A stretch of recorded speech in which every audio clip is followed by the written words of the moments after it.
بات یہ چل رہی تھی کہ نبی صلی اللہ علیہ وسلم حضرت علی رضی اللہ تعالی عنہ سے فرماتے ہیں، جبکہ حضرت علی اپنا رشتہ سیدہ فاطمہ الزہرا رضی اللہ تعالی عنہا کے لیے لے کر نبی صلی اللہ علیہ وسلم کی خدمت میں حاضر ہوئے تو نبی صلی اللہ علیہ وسلم فرماتے علی مہر کیا دو گے؟ تو کہتے کہ میرے پاس ایک تلوار، تو نبی صلی اللہ علیہ وسلم فرماتے اس سے جہاد کرنا۔ کیا اونٹ ہے؟ تو کیسے پانی بھر کے لاؤ گے؟ کہ ایک زرہ ہے، لوہے کا کپڑا ہے جو ہے جنگ میں پہنتے، کہاں یہی سیدہ فاطمہ الزہرا کا مہر رہے گا، یہی رہے گا۔ اور کہتے کہ علی جاؤ اسے مارکیٹ میں بیچ کر آؤ۔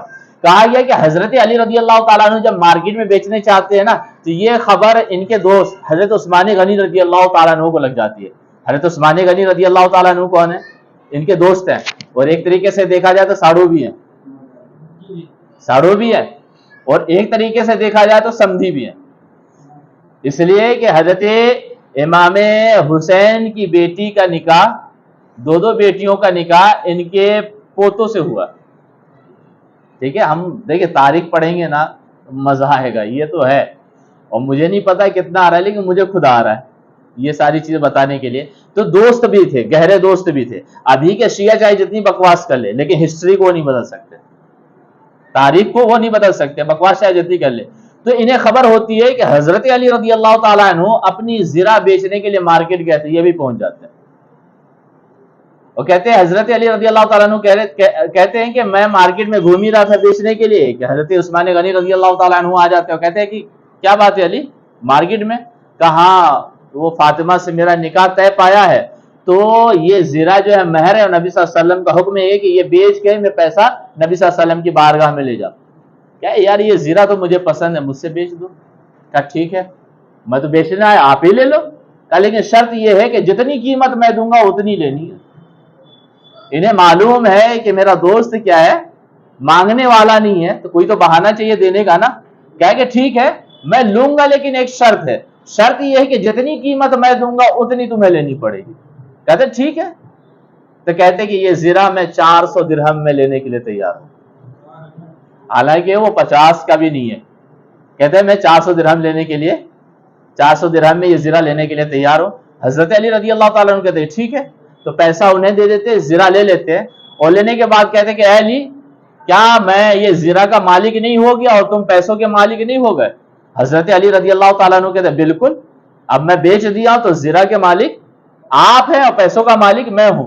کہ اگر یہ بات ہے کہ میں زرہ کا مالک ہوں تو علی تحفے میں یہ زرہ میں تمہیں دیتا ہوں، تو تحفے میں انہیں حضرت علی رضی اللہ تعالیٰ عنہ کو زرہ واپس کر دیتے ہیں۔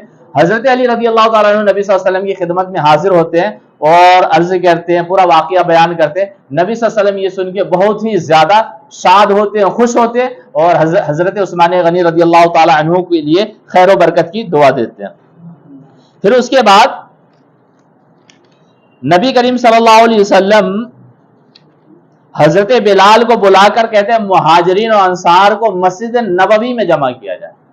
مہاجرین کو، انصار کو بلا کر کہاں جمع کیا جائے؟ مسجد نبوی میں، اور آپ ممبر شریف پہ جلوہ افروز ہوتے ہیں اور اللہ تبارک و تعالیٰ کی حمد و ثنا بجا لاتے، اور حمد و ثنا کے بعد فرماتے یہ ہیں کہ میرے پاس حضرت جبرائیل علیہ السلام نے آ کر مجھے سلام پیش کیا، سیدنا جبرائیل السلام نے آ کر سلام عرض کیا اور مجھے بتایا کہ رسول اللہ صلی اللہ علیہ وسلم، یا رسول اللہ صلی اللہ علیہ وسلم، اللہ عز و جل نے دنیا پر نظر رحمت فرمائی اور آپ صلی اللہ علیہ وسلم کے لیے ایک حبیب بھائی اور دوست منتخب فرما کر اس کے ساتھ آپ کی بیٹی حضرت فاطمہ الزہرا رضی اللہ تعالیٰ عنہا کا نکاح فرما دیا۔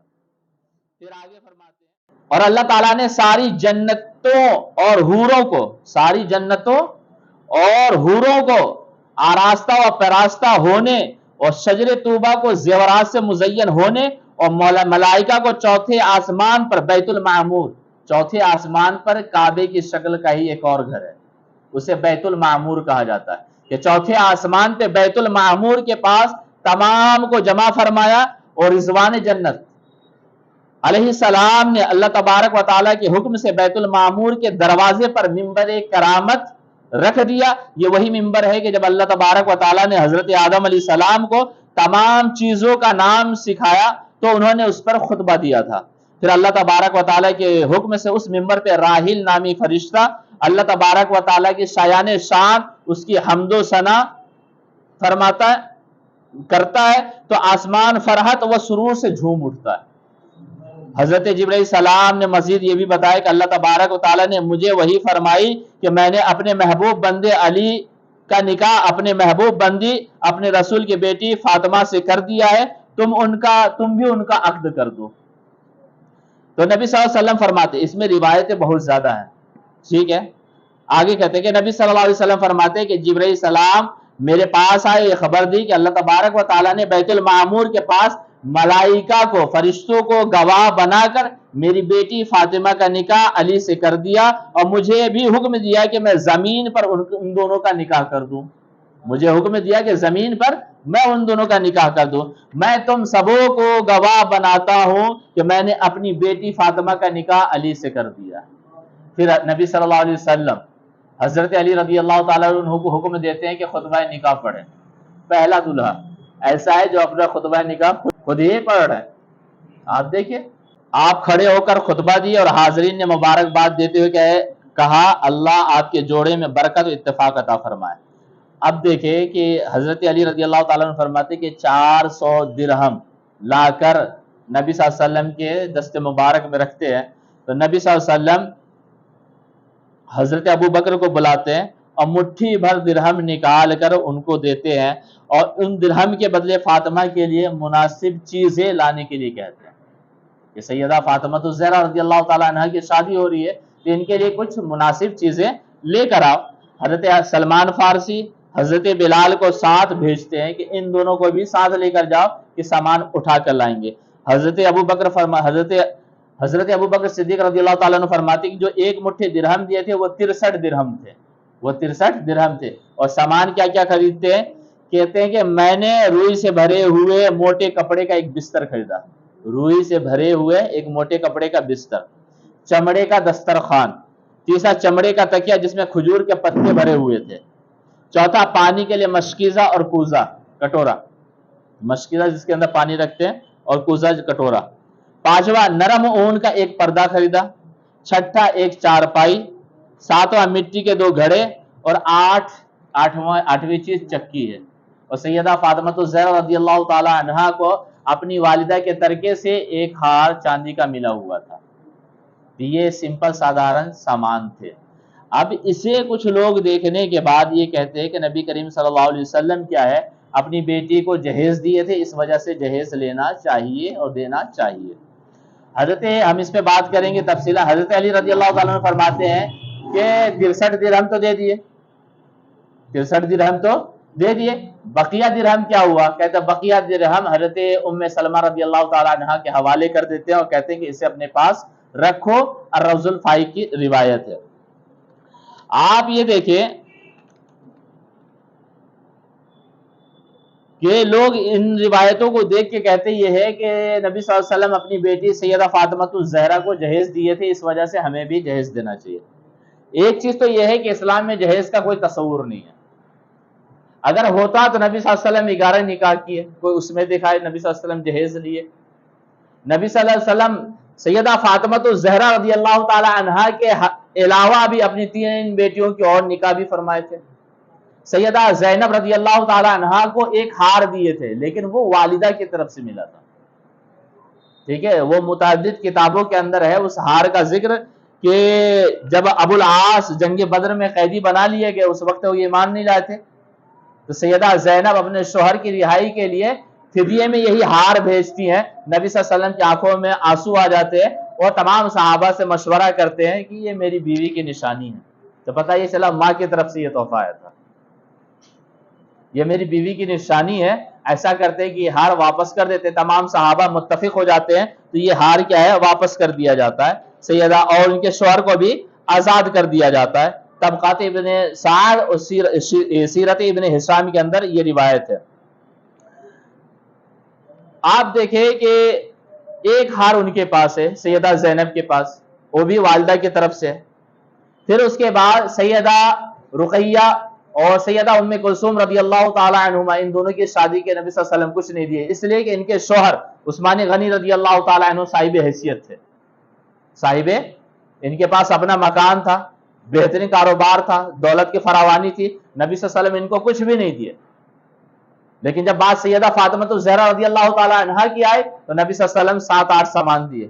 کیوں دیے؟ اس کا سبب یہ تھا کہ حضرت علی رضی اللہ تعالیٰ عنہ رہتے کہاں تھے؟ نبی صلی اللہ علیہ وسلم کے گھر میں ہی رہتے تھے. اب شادی ہو گئی تو گھر تو بسائے گا گارجین. حضرت علی رضی اللہ تعالیٰ عنہ کے گارجین نبی صلی اللہ علیہ وسلم، سیدہ فاطمہ الزہرا رضی اللہ تعالیٰ عنہا کے گارجین نبی کریم صلی اللہ علیہ وسلم. گارجین کی ذمہ داری ہوتی ہے کہ جب شادی ہو جائے تو گھر کو بسا دیا جائے. باپ کے ساتھ تو اب رہ نہیں سکتے. حضرت علی رضی اللہ تعالیٰ عنہ کہتے ہیں کہ شادی کے بعد شرم کے بارے میں تو دور دور ہی بھاگتا تھا،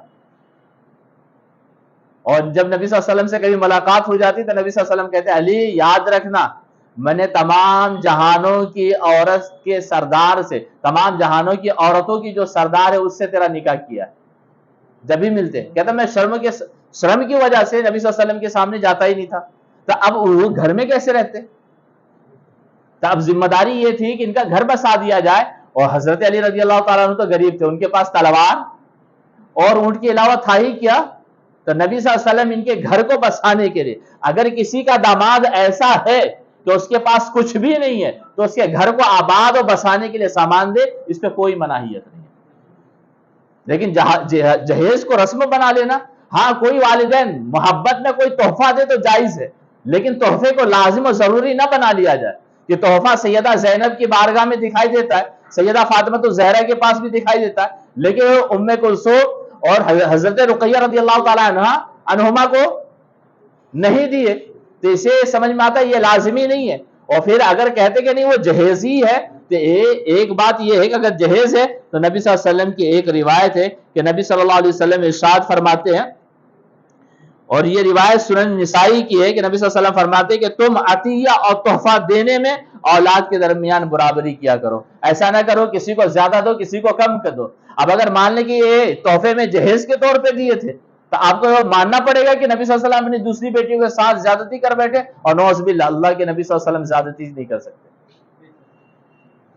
جسے پتہ یہ چلا کہ نبی صلی اللہ علیہ وسلم جہیز نہیں دیے. مذہب اسلام میں جہیز کا کوئی تصور نہیں ہے. مذہب اسلام کے اندر نکاح ہے اور نکاح کے اندر جہیز نہیں ہے. آج کے دور میں جو لوگ زیادتی کرتے ہیں اور برات بھی لے کر جاتے ہیں، برات بھی، حضرت علی رضی اللہ تعالیٰ عنہ کی برات کہاں گئی تھی؟ کوئی بتائے گا؟ نبی صلی اللہ علیہ وسلم فرمایا کہ جاؤ مہاجر انصار کو مسجد میں بلا کر لے کر آؤ. اس لیے نبی صلی اللہ علیہ وسلم کی حدیث ہے اجعلوا النکاح فی المساجد، کہ اپنا نکاح کہاں کیا کرو؟ مسجد میں. برات ہال کی بات نہیں آئی ہے حدیث کے اندر، برات ہال کی بات نہیں ہے، مسجد کی بات ہے. کہ آپ اپنا نکاح کہاں کریں؟ مسجد کے اندر کریں. اس لیے کہ نکاح عبادت ہے تو عبادت کے لیے مسجد بنائی گئی ہے، برات ہال نہیں بنایا گیا. اور مسجد کے اندر جب نکاح کریں گے تو ہی اللہ تبارک و تعالیٰ برکت عطا فرمائے گا. اور لوگ کرنا کیوں نہیں چاہتے؟ اس لیے کہ ناچنے کا موقع نہیں ملے گا. مسجد میں جو آیا وہ ناچ نہیں سکتا، ہنگامہ نہیں مچا سکتا، اس لیے کہ مسجد کے اندر جو بھی رہے گا ادب و احترام کے ساتھ رہے گا. تو آپ سوچیں کہ ایک لڑکا لڑکی دونوں مل کر کہیں کہ ہم مسجد میں نکاح کریں گے تو اچھا خاصا پیسہ بچے گا. اب اگر نکاح، اسلامی نکاح کے اندر کسی بھی حال میں لڑکی کا 1 روپیہ خرچ نہیں ہو سکتا.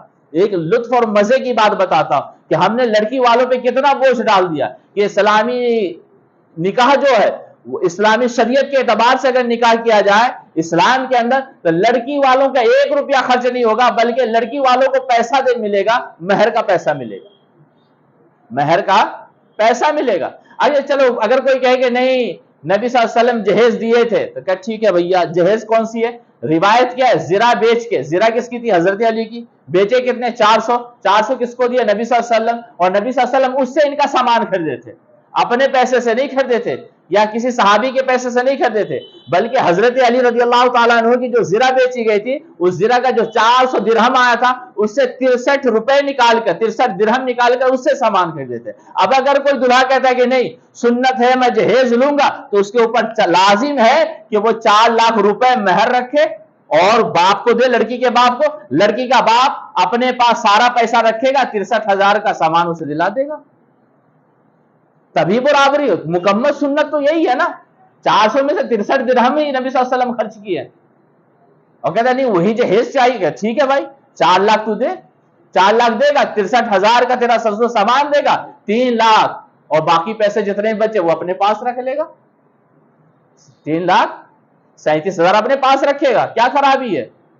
اگر بات جہیز کی آ رہی ہو اسے سنت کرو تو پراپر جو مکمل سنت ہے اس پہ عمل ہونا چاہیے، ورنہ خرافاتی اور شیطانی حربے استعمال کرنا بند کر دو۔ رب جانتا ہے کہ کون کس انداز میں کیا کس سے مانگ رہا ہے۔